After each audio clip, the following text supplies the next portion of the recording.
Bismillahirrahmanirrahim. Assalamualaikum warahmatullahi wabarakatuh. Waalaikumsalam. Eh, ini pertemuan yang kedua ya, ketiga ini ya.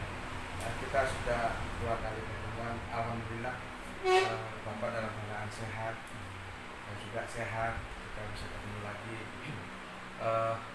Dua pertemuan yang lalu sudah kita lalui dengan kita sama-sama tahu begitu ketatnya sampai malam ya. Sampai subuh kita diskusi. Nah sekarang setelah kita teleponan sama Mas Wahyu, Mas Wahyu bilang kapan main di sini lagi. Nah, sebetulnya ini sudah tertunda Pak, karena COVID ya 2 tahun. Terus kesibukan beliau-beliaunya itu juga. Nah sekarang alhamdulillah kita kembali lagi. Nah, intinya kan gini Pak, dari pertemuan itu harapan Mas Wahyu, harapan saya, harapan teman-teman, karena Bapak sudah menggali banyak gitu. Terus gimana? Apakah ada yang perlu dipertanyakan lagi? Kalau yang dipertanyakan tentunya sudah selesai kita diskusi, tinggal endingnya ini gimana? Kalau mau saya Mas Wahyu dan teman-teman bersahabat. Begini ya, sebenarnya saya mengucapkan terima kasih yang tiada tara karena mas-mas ini kok bisa ketemu sama saya lagi, nggak nyangka seperti mimpi ini. Ya, kemarin Wahyu Pak Mas Gandhi CS akan dilansin, alhamdulillah kapan besok loh, tidak ada sekali, tapi ya alhamdulillah ya, terima kasih. Ini nanti Mas Gandhi, saya itu cerita saya itu mesti berputar-putar, Enggak masalah Pak. Enggak balik Enggak gitu. masalah. Karena ya bukan orang apa ya, bukan orang tukang menyusun kalimat dengan rapin dia. Itu muluk mungkin nanti kembali. Enggak apa-apa ya. Enggak apa-apa. Itu yang pertama. Yang kedua saya nanti terpaksa mengeluarkan unek-unek saya ngobrol. Enggak apa-apa ya. Boleh, Jadi Pak, mungkin nanti ada tersinggungan, tidak nyaman, ya. Saya mohon maaf. Silakan. Sebab saya pikir gini, kita itu kalau bicara tentang agama itu harus benar-benar telanjang. Artinya kita di hadapan Tuhan itu kan telanjang. Jadi harus tidak ada yang kita sembunyikan. Loko suto opo onone. Belak berkata itu belejet. Ini urut-urutannya. Dulu sudah berulang kali saya sampaikan juga. Tapi mungkin mas-mas berdua ini mungkin belum. Enggak apa-apa. Saya ulangi. Saya itu sampai tua seperti ini kok belum bisa menentukan pilihan agama, sehingga anak saya wah ini jengkel. Saya sendiri ya jengkel. Kalau watak saya ini kok gimana? Sudah tua, sudah hampir habis kontraknya ya. Terus saya itu menyimpulkan gini, sudah 40 tahun yang lalu ya, lebih, untuk memilih keyakinan agama itu saya simpulkan ada 3 teori dari saya sendiri. Ya. Pertama, keyakinan agama itu Besar ini saya. Besar. Monggo Pak, lanjut Pak. Besar. keyakinan agama itu jalani saja sambil berjalan sambil mencari kebenaran.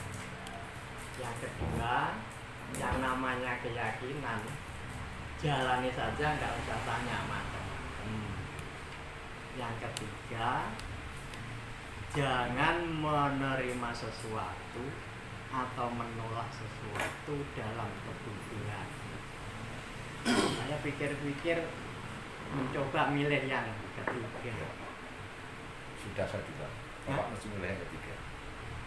Sudah saya duga Bapak akan Oh memilih iya, yang iya. ketiga. Itu. Nah, berdasarkan itu saya kemudian banyak mendengarkan, banyak membaca.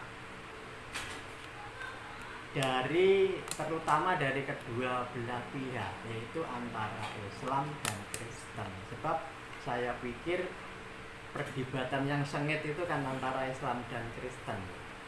Nah, itu saya dengarkan bagaimana Kristen, bagaimana Islam. Kalau sedang mendengarkan orang Kristen saja, itu mesti manjut-manjut, oh iya, itu masuk akal itu.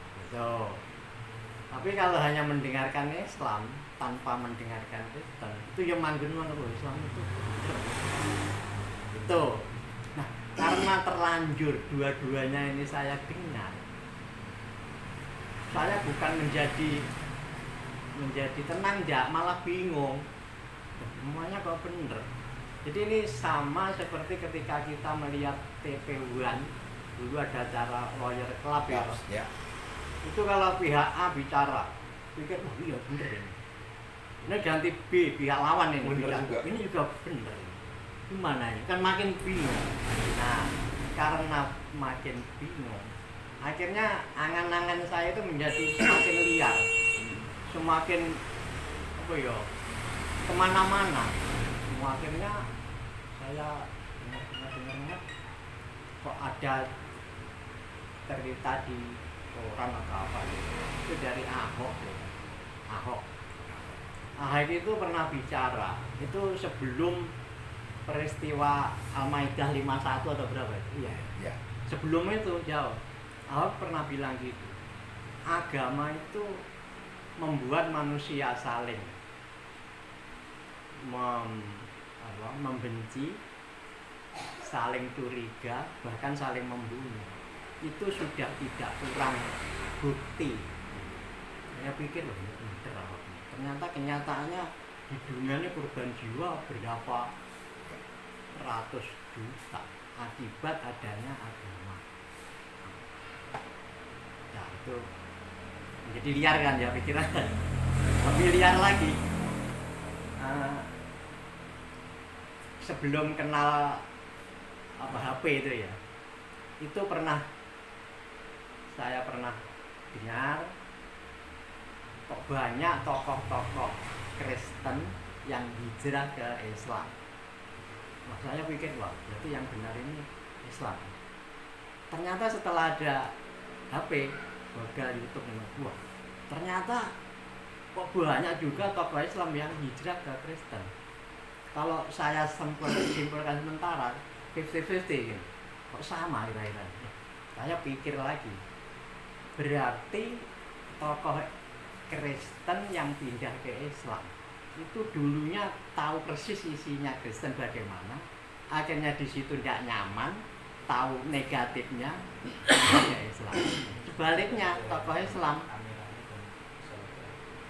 pindah ke Kristen ya sama begitu, dia tahu persis negatifnya Islam itu ada, nggak nyaman, pindah ke Kristen. Kalau demikian bikin bingung lagi. Sini kamera. Terus berikutnya saya ingat lagi dulu saya itu pernah diajak ponakan saya yang rumahnya di Depok, Jawa Barat. Pak Wid, kamu kesini ya, nanti saya pertemukan dengan Pak Kiai, saya punya kiai dekat. Oh iya siap, lain waktu saya datang ke sana, dipertemukan. Orangnya yang mirip-mirip bila-bila dengan Mas Gandhi, fair gitu. Nah, seneng gak ya? Saya sampaikan gini loh Pak Kiai, saya itu bingung antara tiga agama, Yahudi, Kristen dan Islam itu sumbernya akan sama, sejarahnya mulai ajam sama, tapi sampai akhirnya itu kok menjadi tiga macam dan tidak sama, jadinya itu dan tidak akur juga. Ya, betul-betul, tidak sama dan tidak akur juga. Ini bagaimana ceritanya? Nah, garis besarnya beliau itu menjawab dengan, saya pikir bijaksana ya. Ini ya Pak ya, karena ada tiga kontestan, semua mengaku benar. Ini ketiga-tiganya kalau benar tidak mungkin, beda. Tapi ada dua kemungkinan. Kemungkinan pertama, ada salah satu yang benar. yang dua ini salah. Itu kemungkinan pertama. Kemungkinan kedua, ketiga-tiganya ini salah. Nah, Yang betul. jelas tidak mungkin tiga-tiganya benar. Nah, betul. Betul. Nah, saya pikir ya masuk akal yang jawaban ini. Nah, terus makin liar lagi pikiran. Saya hubung-hubungkan dengan kenyataan, ya, kenyataan di masyarakat lah. Itu antara tiga ini, itu kenyataannya itu kok tidak ada bedanya. Artinya orang Yahudi apa? Ya, jadi Yahudi ya, agama Yahudi. Ini yang orangnya itu nyaman-nyaman banyak, yang menderita banyak. Orang Kristen juga demikian, yang nyaman banyak, menderita banyak. Islam juga demikian. Demikian malah bingung lagi. Nah, terus saya pikir lagi gini, Tuhan.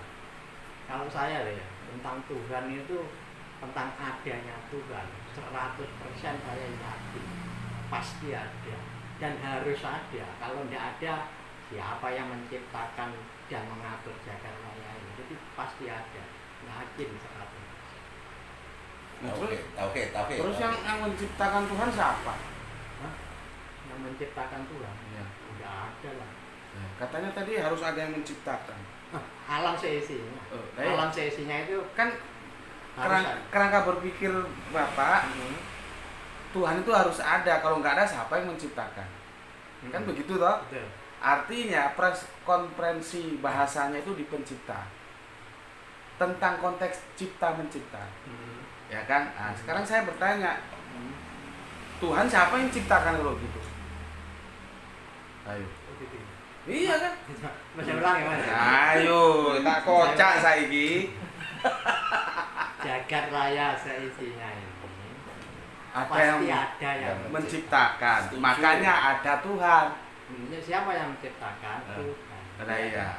Nah, sekarang saya tanya, ya, Tuhan yang menciptakan siapa? Tidak tahu lah. Tidak. Wah, Kita berarti tanya. kan teori itu runtuh. Itu loh, Pak.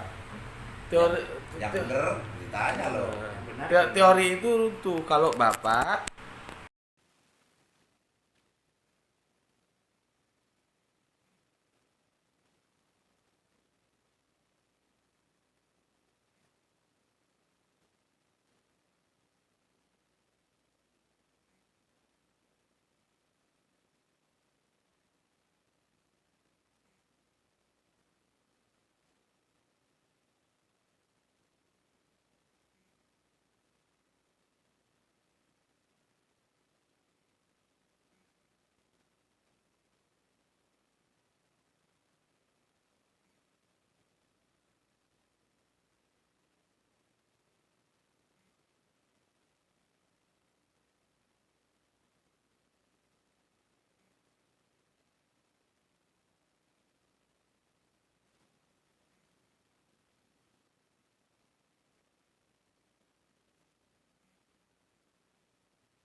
bukan berniat mengajari, tapi memberi sedikit masukan ini Pak ya.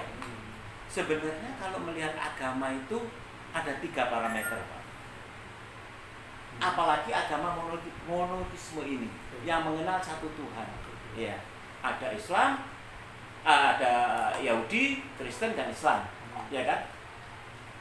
Apa parameter yang harus kita ukur dalam agama ini? 1, ketuhanan. Ketuhanannya ini benar nggak? Masalah ketuhanannya. Ya. Setelah masalah ketuhanannya ini biasanya kalau Islam biasanya tauhid, iman, ya kan? Kemudian ibadah dan syariah. Bagaimana mereka menyembah Tuhannya? Ini dipatokan di dalam agama, ibadah dan syariah. Ini yang kedua. Yang ketiga adalah muamalah. Bagaimana agama ini memerintahkan bermuamalah, berinteraksi sesama manusia. 3 ini aja sebenarnya. Ya. Tadi Bapak sebut, terutama saya bingung antara Islam dan Kristen. Saya tidak masuk ke Yahudi dulu ya Pak ya. Ya, ke Islam dan Kristen. Mari kita lihat 3 ini. Ketuhanan. Monggo nih dengan dia. Bagaimana Kristen memahami ketuhanan? Tuhannya, mohon maaf sekali lagi, gak jelas. 3 tapi 1, 1 tapi 3, ada 2, ada 3. Tuhan ada trinitas, ada dualitas, ada triteos, ada unitarian. Sudah kacau. Iya. 3, kedua tadi ibadah dan syariah. Monggo kita lihat. Kristen itu mengatakan bahwa dia adalah Yahudi rohani. Apa punya dia ibadah? Hukum Taurat digugurkan. Betul? Ya. Apakah ada hukum syariat yang dilakukan? Masuk gereja, berkulub, berkulub, tidak sunat. Kalau memang ikuti Yahudi kan ada sunat, ada wudhu. Yahudi ada cuci. Bagaimana dia puasa? Bagaimana dia melakukan hari Sabat? Islam punya jelas aturannya. Bagaimana berhaji, bagaimana begini, bagaimana sholat, bagaimana zakat, bagaimana puasa. Sabatnya tidak ada di Islam. Jumat kan? Sabat itu Sabtu. Maksudnya ada penggantinya. Ya? Kemudian dua ini gugur. Mohon maaf, Kristen gugur di sini tentang ketuhanan dan ibadah dan syariat gugur. Apa yang dia bisa jual? Hubungan antara manusia. Inilah yang dijual. Kristen adalah agama kasih, saling menyayangi, ditampar pipi kanan, berikan yang kiri.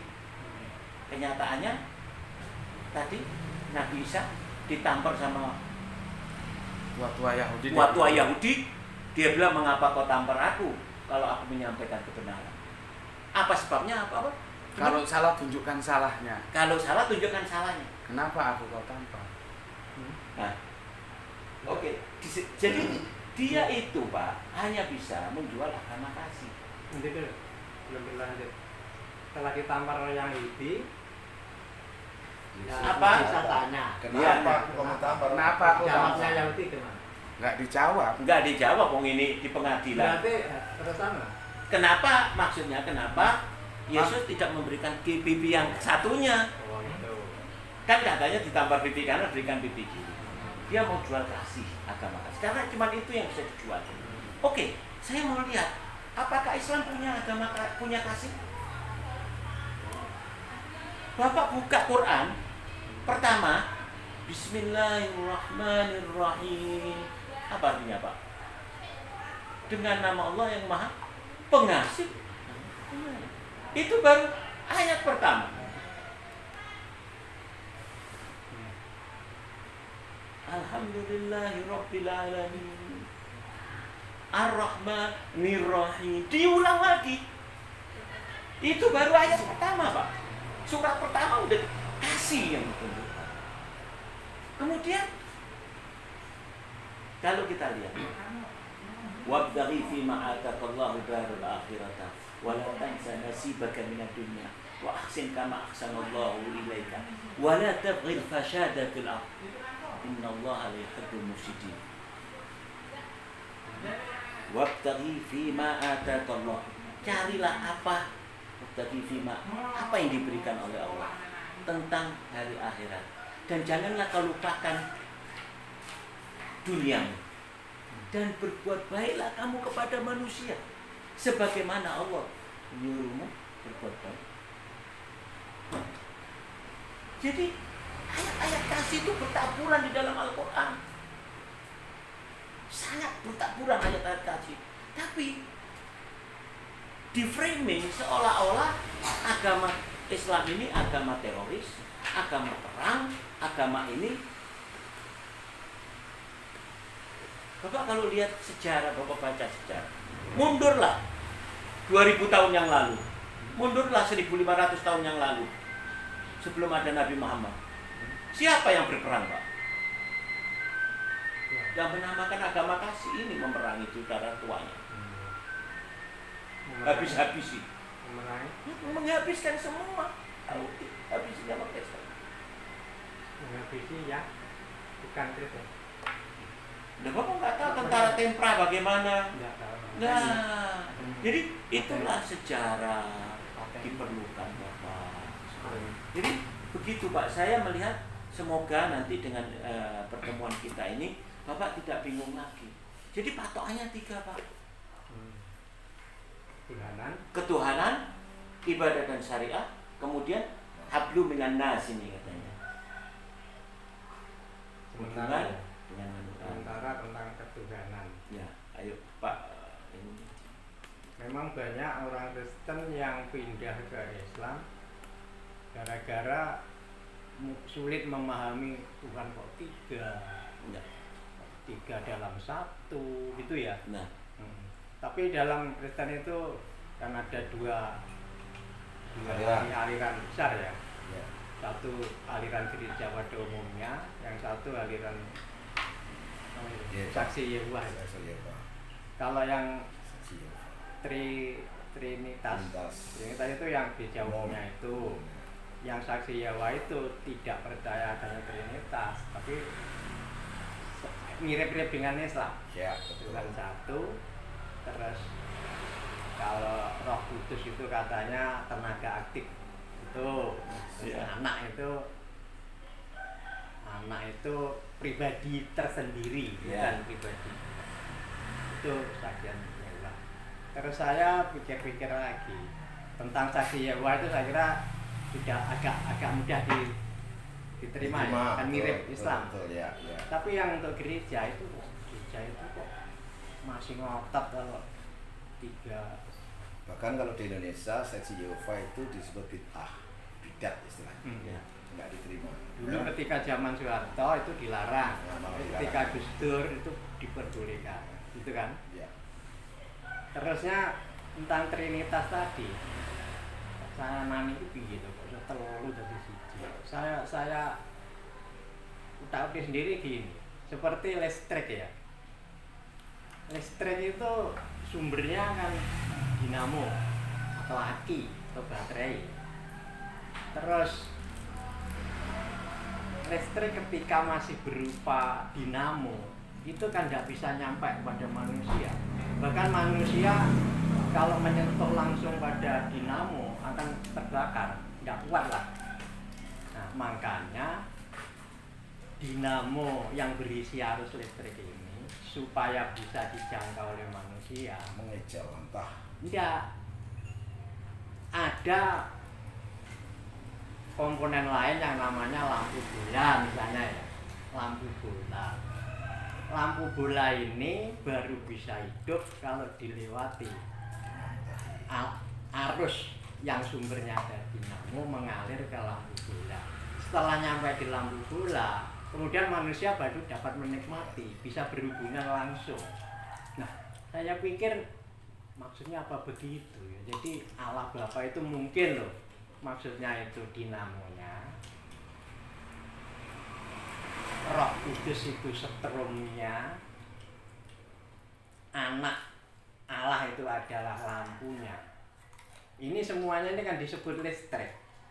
Listrik arus, listrik lampu, listrik dinamo.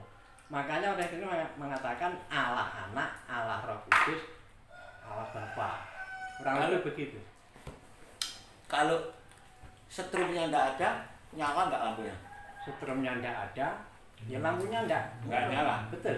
Makanya ada Roh Kudus. Setrumnya ada, setrumnya ada, dinamonya enggak bekerja. Jalan enggak bekerja. Iya, pasif. Iya. Berarti enggak ada aliran, enggak nyala lampunya. Ada dinamo, ada setrum, ada kabel, baru bisa jalan. Berarti dinamo tidak bisa bekerja tanpa itu. Berarti dinamo punya ketergantungan kepada itu. Apakah Tuhan mempunyai ketergantungan? Bukan ketergantungan, tapi dianya itu memang Enggak ada dinamo mengeluarkan kabel. Mengeluarkan kabel bagaimana? Dinamo mengeluarkan kabel. Bukan kabel, salah itu. Memang setrum. Bukan mungkin kabel yang gini Pak, dikeluarkan. mungkin pertama gini, saya lihat jenengan itu sekali lagi dari dulu saya ketemu itu, jenengan itu orang yang suka berpikir. Jadi sebetulnya sama dengan Mas Baca. Isra tadi, Islam rasional.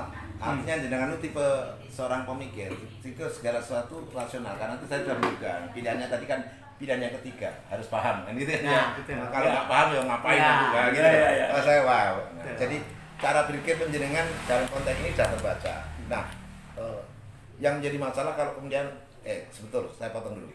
Tadi segera dipotong oleh Mas Koco dan itu yang menjadi kunci. Gus Bedi. Ya, Mas Koco, Gus Bedi. Jadi bahwa kalau kita bicara benar dan salah, pasti harus berangkat adanya ukuran. Ya, Kan itu. Kalau kita nggak punya ukuran untuk mengatakan benar dan salah, maka kemudian nggak akan pernah ketemu. Nah, gitu kan. Lah, bila tadi menunjukkan kalau yang namanya kita bicara Tuhan sebagai hal yang utama dan pertama dari agama, itu tadi dikatakan Tuhan harus tidak dicipta dan dia mencipta tapi tidak dicipta. Jadi kalau ada sesuatu kok dicipta, ya jangan disebut Tuhan, kan gitu kan. Nah, jadi penjenengan diingatkan oleh Mas Gus Bete bahwa kalau kita menelusuri tentang kebenaran, mencoba menemukan kebenaran, maka Bapak harus punya starting point yang namanya ukuran. Kalau Bapak nggak punya ukuran, sekali lagi mana yang benar mana salah tidak akan ketemu karena ukurannya nggak ada. Saya ini ganteng atau enggak Pak? Nah, tergantung ukuran jenengan. Nah, kan itu. Nanti ukuran sama yang ganteng itu Pak, kulitnya bersih kuning, hidungnya mancung. Nah, kalau begitu saya tidak masuk, maka saya dinilai saya nggak ganteng karena ada ukuran kan gitu kan ya. Ini juga begitu. Ini benar, ini salah, harus ada ukuran. Maka kunci pertama untuk mencari kebenaran itu adalah ukuran. Tadi sudah dicoba dimainkan. Nah, yang menjadi masalah ketika jenengan ini tadi mencoba menjelaskan tentang nalar, berpikir kok aneh Trinitas, kok aneh ini itu gitu kan ya. Yang banyak orang Kristen akhirnya pindah ke Islam karena susah memahami. Lalu penjenengan mencoba memahami nalar listrik. Baru disebut listrik kalau ada dinamo, ada strom dan ada lampu kan gitu kan ya. Nah, saya harus mengatakan begini. Itu logis tapi tidak kena. Tidak tepat. Analog yang digunakan itu tidak tepat. Kalau analog listrik. Analog listrik. Karena berarti listrik itu kan terdiri dari komponen-komponen. Nah, itu yang sama. Apa Tuhan juga seperti itu? Nah, Kenapa tidak begini? Penjenengan kok tidak begini? Tuhan membutuhkan sarana untuk menyampaikan pesan kepada manusia. Caranya apa? Tuhan mengutus sesama manusia karena dia akan menyampaikan pesan pada manusia. Maka Tuhan mengutus yang namanya nabi atau rasul. Kenapa nggak begitu analognya? Sehingga lalu kayak Kristen Jehovah. Tuhan lalu ada utusan. Jadi Yesus diposisikan sebagai utusan. Hari itu kan ya. Lah kalau sudah segini kan nalarnya kena. Kenapa kok kemudian Tuhan harus dalam konteks yang kita kenali hari ini ya? Kenapa kok Yesus harus kemudian diposisikan sebagai Tuhan juga? Nah, ketika jenengan tadi merenung-renung, mungkin akan lebih bagus kalau jenengan misalkan melihat sejarah. Kenapa sih Yesus kok jadi Tuhan? kapan Yesus jadi Tuhan, mengapa jadi Tuhan.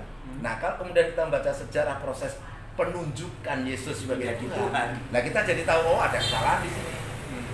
Karena memang untuk menjadi Tuhan, Yesus itu ada proses. Mula-mula itu dualitas. Pertama sebetulnya Yahudi itu kan mono. Begitu mono sampai kepada Nasrani atau Kristen, akhirnya menjadi tri. Yang mayoritas ya Pak ya, tri, kita bicara tri ya, trinitas ya. Nah, ternyata proses trinitas ini adalah sebuah proses yang dibentuk melalui proses-proses kemanusiaan.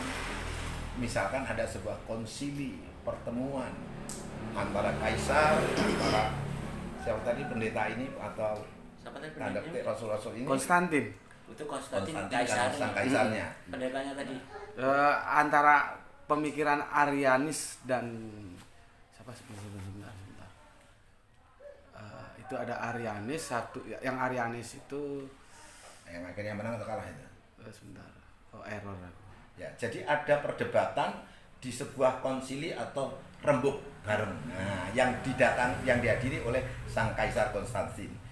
Akhirnya diputuskan bahwa Yesus itu sekaligus Tuhan. Manusia sekaligus Tuhan. 100% manusia, 100%. Ini diputuskan, Pak, oleh sebuah pertemuan diselenggarakan di Nikea tahun 325. Nah, setelah itu dalam perjalanan lebih lanjut, di mana posisi Roh Kudus? Akhirnya dilakukan juga sebuah konsili di Kalkedon. Lalu diputuskan di dalam pertemuan itu bahwa Roh Kudus menjadi bagian dari. Nah, pertanyaan saya, mosok Tuhan kok diputuskan oleh pertemuan manusia?